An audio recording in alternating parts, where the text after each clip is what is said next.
Brennholz, das sind die besten Holzarten für Ihren Kamin.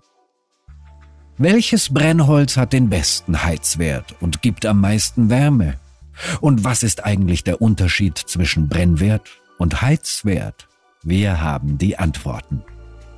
Heizwert oder Brennwert? Der Heizwert besagt, wie hoch die maximale Wärmeenergie ist, die sich bei der vollständigen Verbrennung eines Kilogramms Brennstoff gewinnen lässt. Je höher der Heizwert, desto besser lässt sich ein Raum erwärmen.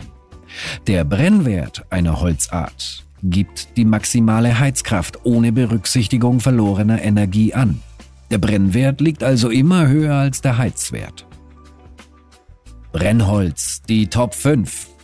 Die Buche hat einen hervorragenden Brennwert. Für eine angenehme Wärme mit wenig Funkenflug sorgt ein gleichmäßiges Brandverhalten. Einen ebenso guten Brennwert wie die Buche besitzt die Eiche.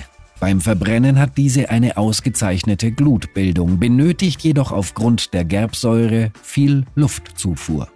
Auch die Esche hat einen sehr guten Brennwert, sie brennt gleichmäßig und ruhig ab, ohne viel Funkenflug. Dabei eignet sie sich sehr gut für offene Kamine. Die Birke hat einen etwas geringeren Brennwert als die oben erwähnten Brennholzarten, brennt aber leicht und erzeugt angenehme Wärme. Ein Bonus ist der Duft der Birke, der durch den hohen Gehalt an ätherischen Ölen entsteht. Der Brennwert der Kiefer liegt eher im Mittelfeld, beim Verbrennen entwickelt sie Funkenflug, ist jedoch ein günstiges Brennholz.